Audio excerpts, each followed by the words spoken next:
आज हमारा 29/4/2024 को हमारी विडो के लिए केस डाला था और हमारे ब्रिगेडियर साहब गए। चंद्रचूड़ जस्टिस ने गवर्नमेंट को ऑर्डर किए। हमारी मांग थी जब महिला विडो हो जाती है फौजी की तब उसको 60% पेंशन मिलती है। हमारे डिमांड है कि उनको एक्सपायर होने के बाद भी, हस्बैंड जाने के बाद भी उनको पूरी 100% पेंशन मिलनी चाहिए जिससे कि उसका ठीक से गुजारा हो सके। ये हमारी डिमांड थी और जस्टिस ने हमारे ऑर्डर गवर्नमेंट को इशू कर दिए कि भाई हमारी बात मान ली है। अभी आगे गवर्नमेंट क्या करती है देखते हैं। जय हिंद। फैमिली पेंशनर्स के लिए जनरल सतबीर सिंह साहब ने बहुत ही बड़ा कदम उठा लिया है। वन रैंक वन पेंशन की लड़ाई 8-9 साल लड़ने के बाद अब फैमिली पेंशनर्स को उनका हक दिलाने के लिए सुप्रीम कोर्ट में याचिका दायर हो चुकी है। सरकार को नोटिस जारी कर दिया गया है। सैनिक परिवार के सभी सदस्यों, आप सबको मालूम है कि हम सब मिलकर ESM और हमारे डिपेंडेंट्स कुछ केस हमने सरकार को लिए हुए हैं और वो एक जो इम्पोर्टेंट केस है वो हमारी जो फैमिली पेंशन है वो कम हो जाती है जब हमारा एक सर्विसमैन इस संसार से चला जाता है। तो ये सोचा गया कि वो कम नहीं होनी चाहिए और इसलिए हमने केस सुप्रीम कोर्ट में डाला कि जो हमारी विडो बहन की पेंशन है वो वही रहनी चाहिए जो एक्स सर्विसमैन की पेंशन है। हमारे केस में सीनियर वकील निदेश गुप्ता जी, हाँ जी, और हमारे जो वकील हैं कर्नल इंदर सेन सिंह, इन दोनों ने बहुत अच्छे ढंग से हमारा केस बनाया। मौजूदा समय में नियमों के मुताबिक एक्स सर्विसमैन की पेंशन का 60% एज ए फैमिली पेंशन मिलता है, यानी भूतपूर्व सैनिक की जो लास्ट पे ड्रॉन थी उसका 30% एज ए फैमिली पेंशन मिलता है। अब ये फैमिली पेंशन 60% और 30% ना मिलके जितना एक्स सर्विसमैन को सर्विस पेंशन मिल रही थी उतनी ही फैमिली पेंशनर को फैमिली पेंशन मिले, इसके लिए ये याचिका दायर कर दी गई है। और आज हमारा 23 नंबर था केस का चीफ जस्टिस साहब के पास। केस की सुनवाई शुरू हुई और हमें ये खुशी है कि हमारा केस अभी सुप्रीम कोर्ट में चल पड़ा है और सरकार को पूरी बातें सुनकर हमारे सीनियर वकील की चीफ जस्टिस साहब ने और हमारी जो जज थे सारे तीनों डिसाइड किया कि गवर्नमेंट को नोटिस इशू किया जाए। जनरल सतबीर सिंह साहब और उनकी पूरी टीम ने मिलकर इस याचिका को दायर करवाया है और आज यानी 29 अप्रैल 2024 को पहली सुनवाई के दौरान ही जस्टिस DY चंद्रचूड़ ने भारत सरकार यानी यूनियन को नोटिस जारी कर दिया है कि आप आएँ, अपना पक्ष रखें और जो फैमिली पेंशनर्स है उनको full family pension equal to ex serviceman क्यों ना दी जाए। तो गवर्नमेंट को नोटिस हो गया है, ये एक हमारे लिए बड़ी अच्छी बात है। हम जो कोशिश कर रहे हैं कि विडो की पेंशन की बढ़ोतरी होनी चाहिए और सेम होनी चाहिए जो एक्स सर्विसमैन की पेंशन है। तो ये अभी केस आगे चलेगा और हमें पूरा यकीन है अपनी हाईएस्ट अदालत के ऊपर हम जीतेंगे, साफ मिलेगा और हम जीतेंगे। जनरल सतबीर सिंह साहब और उनकी टीम द्वारा फैमिली पेंशनर्स के लिए उठाए इस कदम के बाद फैमिली पेंशनर्स में खुशी की लहर है। आशा की एक उम्मीद और किरण जगी है कि उनकी जो अभी 10-15 हज़ार रुपये पेंशन मिलती है वो आखिरकार बढ़ के 25-30 हज़ार रुपये होगी और वो हर महीने अपना गुजर बसर अच्छी तरीके से कर पाएगी। ब्रिगेडियर साहब, सब हमने एक समिति बनाई हुई है उसके बारे में और आज वो प्रेजेंट थे कोर्ट के अंदर। वो हमारे उस समिति के प्रेसिडेंट हैं ब्रिगेडियर SC कुठियाला साहब। मैं उनको निवेदन करूंगा वो कुछ बताएं। हाँ साहब, आप बताओ साहब, आप तो वहाँ मौजूद थे जज के सामने, क्या हुआ? हमने एक फैमिली पेंशनर वेलफेयर समिति नाम की सोसाइटी रजिस्टर की है। और इस सोसाइटी के अंदर हम 7 मेंबर हैं। मैं प्रेसिडेंट हूँ और हमारे साथ जनरल सतबीर, ब्रिगेडियर विद्यासागर, अमर सिंह, जाने माने लोग जो हैं वो मेंबर हैं।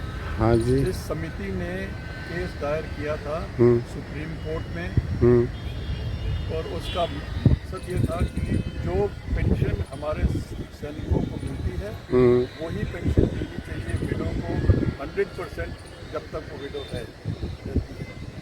ये इस वक्त का जो ऑर्डर है उसके हिसाब से पेंशनर की डेथ के बाद में उसकी जो पेंशन मिल रही थी पेंशनर को उसकी विडो को पेंशन वो 60% हो जाती है। इसका मतलब वो बहुत कम हो जाती है उसके रहन सहन के लिए। ये हमारा मकसद इस टोटल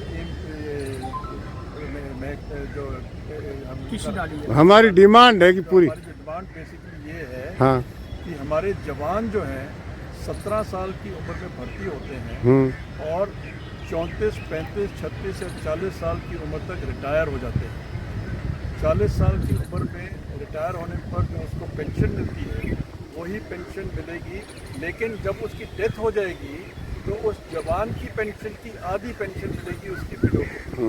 अभी आप खुद समझ सकते हैं विडो जिसकी उम्र 30-35 साल है उसने अपनी पूरी जिंदगी गुजारनी है। बच्चे अभी छोटे हैं, स्कूल में है, मकान नहीं बना है, कुछ भी नहीं हुआ है और उसकी पेंशन इसलिए आधी की जाती है क्योंकि बाकी सब सेंट्रल गवर्नमेंट एम्प्लॉयज़ की भी यही उनके लिए भी यही रूल लागू है।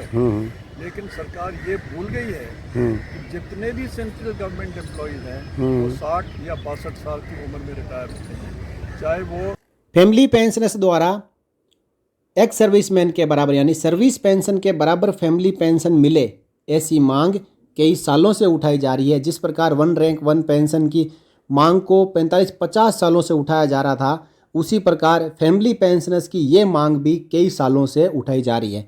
लेकिन अब भी उनको न्याय का इंतज़ार है। जब सरकार की ओर से जितने भी जो तरीके हैं उनसे न्याय पाने के, उनके जरिए न्याय नहीं मिली तो अब सुप्रीम कोर्ट का दरवाज़ा खटखटाना पड़ा है। इसमें फैमिली पेंशनर्स भी पेटिशनर्स है। अब सुप्रीम कोर्ट के जस्टिस DY चंद्रचूड़ इस मामले के ऊपर सुनवाई करेंगे और देखने वाली बात होगी कि ये फैसला क्या फैमिली पेंशनर्स के हक में आ पाता है या फिर इसमें सरकार फिर अपनी टांग अड़ाएगी। क्या कहते हैं सीनियर मोस्ट ऑफिसरों ब्यूरोक्रेसी में या जुडिशरी में या जूनियर मोस्ट क्लर्क हो या सफाई कर्मचारी 62 साल की उम्र में रिटायर होते हैं। लेकिन हमारे जवान जो कि 90% हैं हमारे पेंशनर्स की तादाद में, वो 90% तादाद जवान जो है 35 और 40 साल की उम्र में, JCO जो है 40 या 42 साल की उम्र में। मैं ब्रिगेडियर हूँ, 54 ईयर्स की उम्र में मैं रिटायर हो गया था, तो उस वक्त मेरी डेथ हो जाती।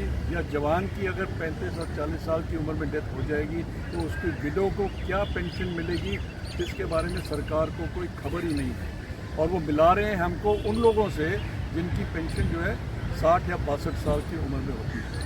हमारी सरकार नारी शक्ति का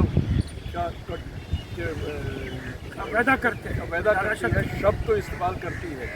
नारी शक्ति 26 जनवरी की परेड में सिर्फ नारियां ही थे, लेडीज ही थी सब पूरी की पूरी परेड में। कहती है कि नारी शक्ति जो है हमारे देश को सबसे मजबूत ताकत है। लेकिन इन्हीं नारियों की पेंशन जो है जब उसके हस्बैंड की डेथ होती है तो आधी हो जाती है। इसका मेरे को और बाकी जो मेरे टीममेट्स हैं उनको किसी को तो समझ नहीं आया। हमने president, prime minister, defence minister सबके साथ सबको अपील किया जैसे कि होना चाहिए। सबसे पहले उन सब ने सरकारी तौर पे जो जवाब देना था बोल दिया कि ये सभी के लिए लागू है, इसलिए आपके लिए भी लागू है।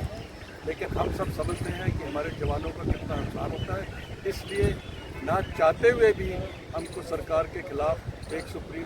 तो दोस्तों, जनरल सतबीर सिंह साहब के इस कदम के बारे में आपकी क्या राय है? आप अपनी राय कमेंट बॉक्स में रखें और इस वीडियो को शेयर कर दें ताकि 7-8 लाख जो माताएं और बहनें हैं, जो फैमिली पेंशनर्स है, विडोज है, उन तक ये वीडियो पहुंच सके और वो भी इस फैसले में जुट सके, इस कदम में जुट सके, जनरल सतबीर सिंह साहब से बात कर सके, पेटिशनर बन सके।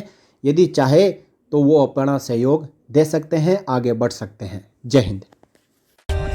For more updates, subscribe to our channel and enjoy watching the videos.